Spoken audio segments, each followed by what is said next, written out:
Good afternoon, everyone.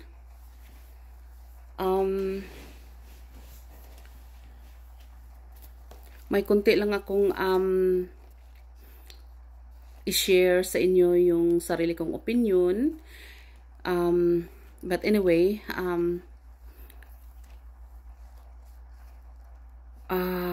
today is May 20, 2024 sa Pilipinas.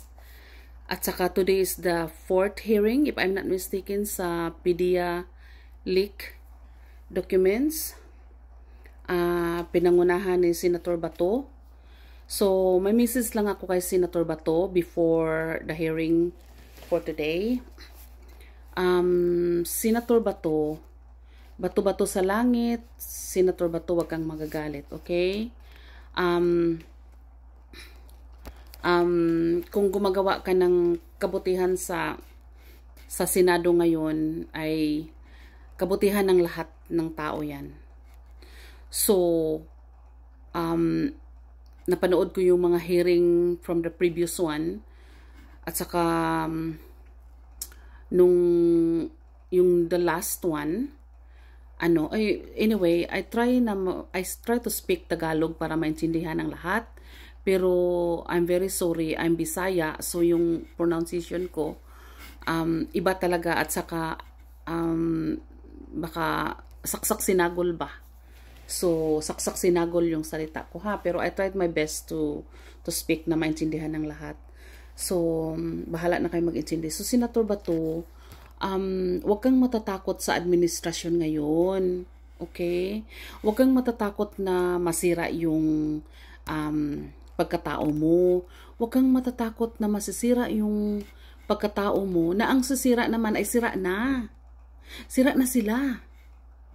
Kasi kung matakot ka sa kanila, tapos yung katakutan mo ang mga sira, halimbawa mahulog yan sila sa bangin, hindi na yan makabangon. So,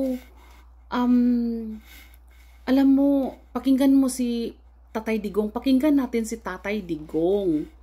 At saka ang laki ng tiwala ni Tatay Digong sa'yo na gawin mo yung tama. Iniwanan ni Tatay Digong sa'yo yung trabaho na yan para sa'yo kasi ang laki ng tiwala niya sa'yo na gawin mo yung tama. So wag kang matatakot na siraan ka sa mga taong sira na. Wag kang matatakot kasi alam mo, Senator Bato, pag mahulog yan sila sa bangin, hindi na yan makabangon. So kung sasama ka sa kanila, mahulog ka sa bangin pati ikaw.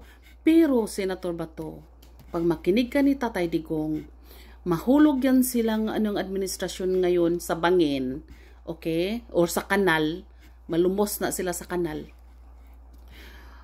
Mahulog yan sila, dili na sila kabangon. Kinsay magpresidente ang mga Duterte. So, humot gihapon ka sa mga Duterte. So, halimbawa man siraan kanila ngayon sa administrasyon ng Bobong Marcos, siraan kanila, sandali lang yan. Hindi yan magtagal. Malapit na. Malapit na. It's just a matter of time. Okay? So ngayon, kahit na matanggal ka sa trabaho sa ngayon, hindi naman natin pinapangarap yan, pero just in case na matanggal ka, pandalian lang yan. Dili na pangtagalan. Pero kung gagawin mo yung tama mo, ang lahat ng mga tao na nasa tama ay susunod